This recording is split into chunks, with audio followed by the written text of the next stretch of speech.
ማን ነው ከማካከላችሁ ሙአዚኑ ጓደኛዬ ነው ተዳሬ ላይ ችግር ሲፈጠር እጄ አማክረዋለሁ ኢማማችን ጓደኛዬ ናቸው የሆድ ጓደኛዬ ናቸው ችግር ሲኖር እጄ አማክራቸዋለሁ ስራዬ ላይ እንደዚህ አይነት ቢዝነስ ሲመጣ እንዳይሳሳትና ቤቴ حرام እንዳይገባ ኢማሜን አማክራለሁ ማን ነው እስቲ አለ ነው የዚህ አይነት ሰው አለ ነው ከሌለ ባዶ ነው የሆነ ሰው እኮ ሊኖር ይገባል የሆነ ሰው ሲጨንቀው እንኳን ጠንቋይ ያለው እኮ ጠንቋይ ሊያጭበረብረው ሊያምታታው ሊያፋታው ገንዘቡን ሊዘርፈው ጠንቋይ ይዛል እኮ ሰው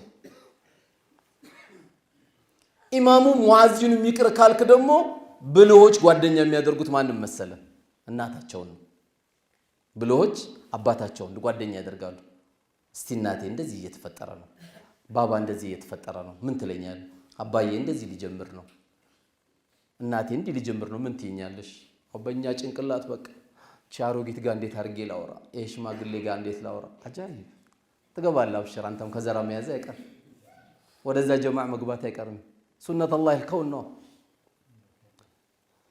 መቼ ነው እናትን ጓደኛ ያደረካት አንዳንድ የሚያሳዝኑ እንጠቦች አሉ ምንድነው የተጣላችሁት አይ እናቷ ጋር ሊድ ብላኝ እኮ አስቸገረችኝ በተቃራኒ ደግሞ ምን ሰማለህ አይ አባቷ ጋር እጄ ሲሄድ ምን ነው አመሸ ብላ ተጣላች ላ ኢላሃ ኢላላህ ምን ያለ እንደወረድና አያችሁ ሚስት እናቴ ጋር ሊድ ካለች አረ ሂጂ እናቴ ከቻልሽ አርድረሽ ነኝ ሂጂ እናትሽ አይደሉ ምንድነው ናክል ዱንያን ትልቅ ያደርግ ነው እናቷን አይታ ትምጣ እንጂ አድራ ትምጣ እንጂ 30 አመት ያሳደገቻት እናቷ አንተ 10 አመት 5 አመት ካገባት ካሁን በኋላ እናትሽ ጋር ምትሄጂ ከሆነ ፈታሻለሁ ካልክ አላህ ፈቶካል አንተ ራስ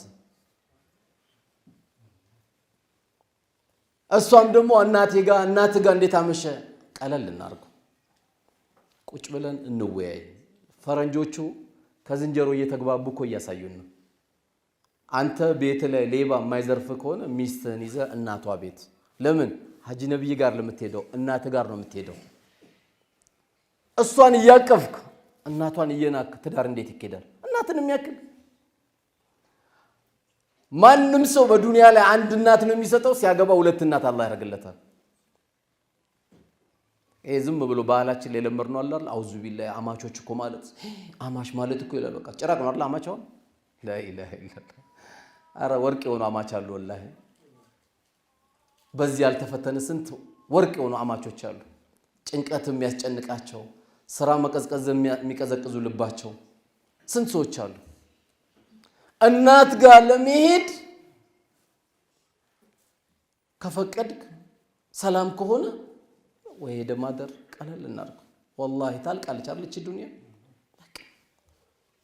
ጭራቅ የሆነ ባል ሰጥቶሻል ቶሎ ሩጪ ነው አይደል የምትባለው አረ ከረፈደብሽ ይገልሻል ቶሎ ሩጪ ይባላል ይሄ والله ጠባል ነበር እናቴ ጋር ሳይሆን እሷን ማስፈቀድ ያለባት እናት ጋር ልሄድ ፈልጋለሁ ፍቀድልኝ ለምን የሱም እናት ናታ ትላንት አይስማትም ነበር አሁን ይስማታል ትላንት አይጨብጣትም ነበር አሁን ይጨብጣታል ነገሮችን ከበድ ስናደርግ ትልልቅ ችግሮች አላህ ይሰጠን ትልቅ ትዳር ላይ ችግር እንፈጥራለን ስለዚህ ሊድ ካለች ትሂድ ሰላምቱን ኢንፎርሜሽን ዛት መጣለች እዛ ከሄደች ነው የምትለወጠው የሚለው ሸይጣን የለወጠብህ እናት አትለውጥ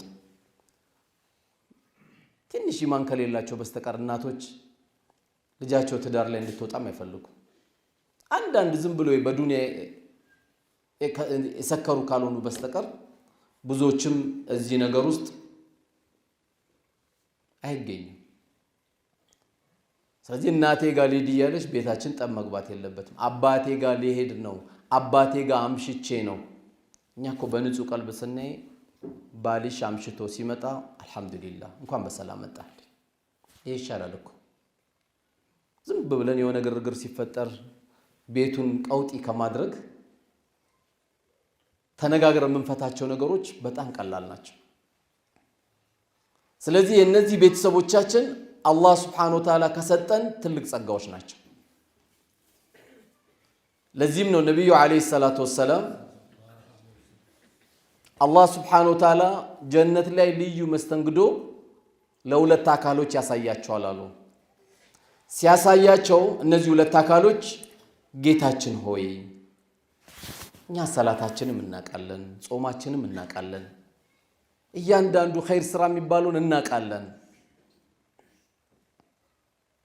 ይሄ የጀነት መስተንግዶ በመናችን ነው ጌታችን ብለው ይጠይቁታል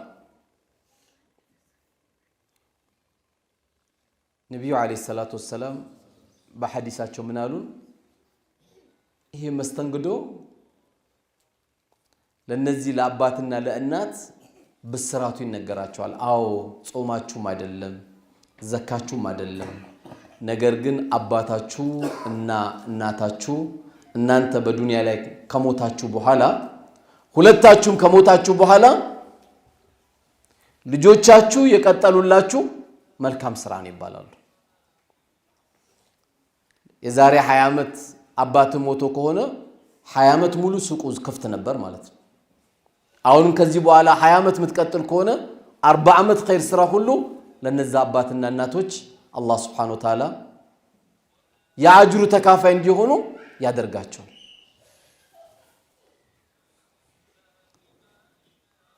ስለዚህ ልጅ አባትና እናት በሚሞቱበት ጊዜ የማይቋረጥ ስራ ዛሬ ማስቀመጥ ያስፈልጋል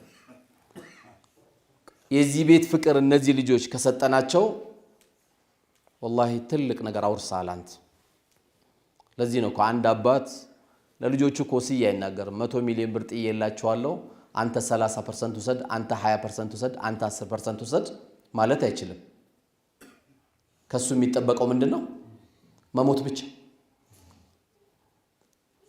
መመደብ አይችልም ቁርአኑ መድቦ ጨርሷል ካለ ደይኑን ብቻ ነው የምናስቀድመው ብድር ካለበት ይከፈለለታል ከዛ በኋላ ለወንዱ ምን እንደሚሰጠው ለሴት ምን እንደሚሰጣት ለሚስቱ ምን እንደሚሰጣት አንድ 8ኛ አንድ እንዲንኛ ተብሎ ተመዳድበዋል እኛ ወሲያ ለልጆቻችን ማድረግ ያለብን المال والبنون زينة الحياة الدنيا የዱንያ ጌጦቻችሁ ገንዘባችሁና ልጆቻችሁ የዱንያ ጌጦቻችሁን የተባሉት እነዚህ ልጆች ነው ሳሊ ማድረግ የሚያስፈልገው አባት እንደ አባትነቱ እናት እንደ እናትነቱ እንድትጠራ አላህ Subhanahu Wa Ta'ala የሰጠንን ጊዜ ተጠቅመን እነዚህ ልጆች በዚህ ተርቢያ እንዲያድጉ ማድረግ አለብን በመንኗኗርበትና ደግሞ ከነሱ ጋር አብረን በመንኖርበት ጊዜ በመንገናኝበት ጊዜ ደግሞ የስነ ምግባር ትምርቶችን አላህ ያስተምረናል ምን ብሎ وقضى ربك الا تعبدوا الا اياه ከጌታችሁ ከአላህ ውጪ ማንንም ላታመልኩ ለሱ ብቻ ልታጎበድዱ አላህ በእናንተ ላይ ወስኖባችኋል ይሄ ትእዛዝ ነው ልክ ሰላት ሁላችንም አላሁ አክበር እንዳለ ምንድነው የምንለው ኢነ ሰላቲ ወኑሱኪ ወመህያያ ወመማቲ ሊላሂ ረቢል ዓለሚን ህይወቴም ሞቴም ስግደቴም እርዴም ለዓለማት ጌታ ለአላህ ብቻ ነው ልክ እንደዛው አላህ ስለናት ሊነግረን ፈለገና መጀመሪያ ግን ዋናው ባለቤቱን እንዳትረሱ ብሎ وقضى ربك الا تعبدوا الا اياه ከጌታችሁ ውጪ ማንንም ላታመልኩ አለ ለምን አላህ Subhanahu Wa Ta'ala በሰው ልጆች ላይ ከሚጠላው ነገር ምንድነው ሽርክ ነው ቀኑም ለሊቱም ያአላህ መታጎበድደውም ለአላህ ሸህ የሚባል ካለ ታከብረዋል እንጂ አታጎበድድለት ጠንቋይ ካለ አታጎበድድለትም ወደ ሰላት እንዲመጣ ወደ ኢማን እንዲመጣ ወደ ተውበት እንዲመጣ ትነግረዋል እንጂ ምንም አታደርግለት ምክንያቱም ጠንቋዩም የሚበላ የሚጠጣ የሚሸና የሚተኛ ነው ምንም ሊያደርግ አይችልም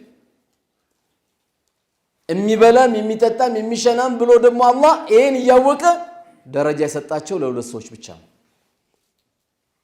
ወቢልዋሊደይኒ ኢህሳን ለወላጆቻችሁ መልካም ዋሉላቸው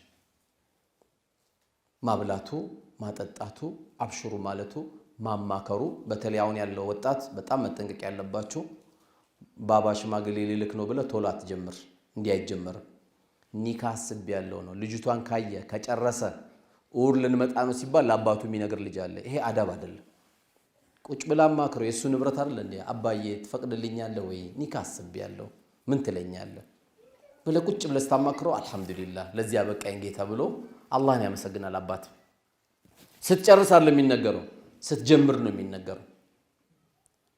እንዲከለክል በር እንድትከፍት ሳይሆን መጠየቅ አለብህ። ልትወጣ ነው እኮ ከዛ ቤት 25 ዓመት 20 ዓመት 22 ዓመት የተቀመጥንበት ቤት ልንወጣ ነው።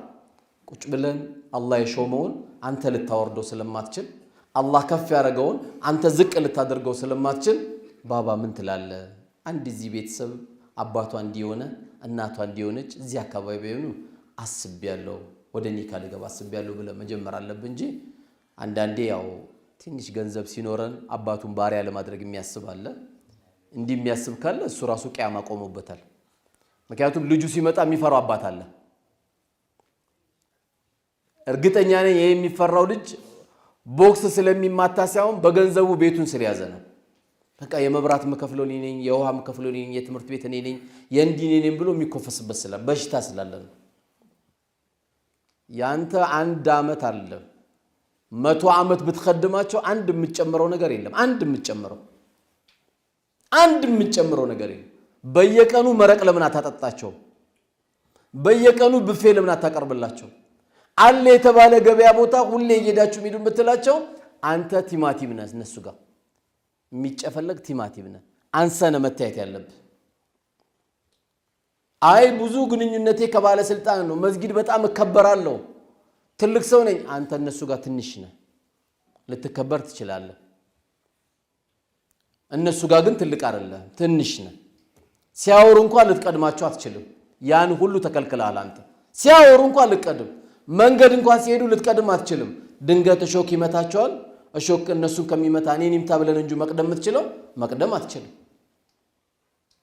ድንገት አላህ ይሄ ረሕመቱን የሚመጣ ረሕመት እንዳይመጣ ያደረግነው በወላጆቻችን ጋር ያለን ግንኙነት እጅግ በጣም ዝቅተኛ ነው። አላህ ደግሞ ዛሬ በህይወት የሰጠን አባት ወይም እናት ደግሞ ካለ አረፈደም። ዛሬ አሁን ዳዋውን እንጨርሳለን። ስንጨርስ ትጀምራለህ፣ ችግር የለም። ኢነላህ ላ ዩገይሩ ማ ቢቀውሚን ሐታ ዩገይሩ ማ ቢአንፉሲሂም። አላህ አንድን ነገር አይለውጥም ሰዎች ራሳቸው እስካለወጡ ድረስ። ጅብሪል መጥቶ አይለውጥልንም፣ እኛን ለውጥ የሚያስፈልግ።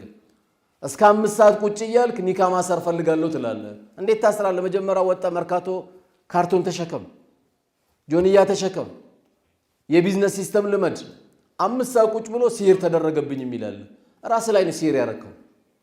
ይሄ ዝም ብለን ጭንቅላታችን የምናደክም ሰዎች አሉ። 5 ሰዓት ተነስቶ ሲህር ተደረገብኝ ይላል። እውነትህን ነው። እንዳንተ የተደረገበት አለ? አንደኛ የተደረገብህ እኮ አንተ ነው። ዱዓ የተደረገለት እኮ ጠዋት ወጥቶ ስራ ለሚሰራ ሰው ነው ነብዩ ገበያውን ባርክለት ያሉት አለይሂ ሰላቱ ወሰለም። ገበያው እንዲባረክ የነገሩት ያንን ነው። 5 ሰዓት ላይ ጫቱን ጀምሮ መቅሪብ ላይ ያቆማል።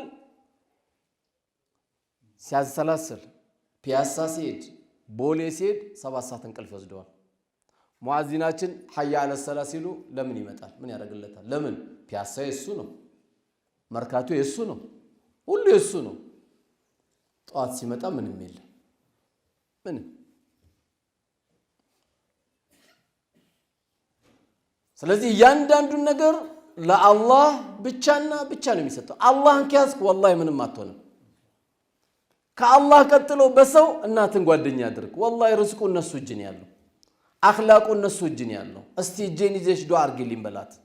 እስቲ ጭንቅላቴን ይዘሽ ዱዓ አድርጊልኝ። ነጭናጫ ነኝ፣ ቲቪተኛ ነኝ፣ ግንፍልተኛ ነኝ፣ ብዙ ባህሪ አለ።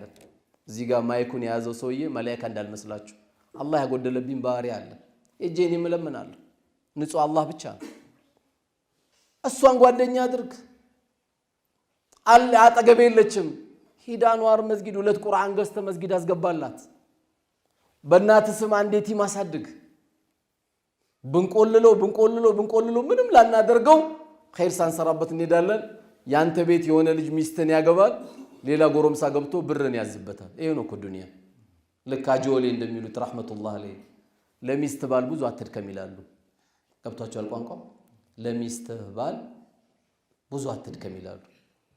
አንተ እንዴት እንዳመጣው ያን ገንዘብን ታውቃለህ? ትልቅ ድካም ደክመሃል። አንተ ሞተ ሌላ ሰው ነው የሚያዘው። ቤት መጥቶ ሌላ ሰዎች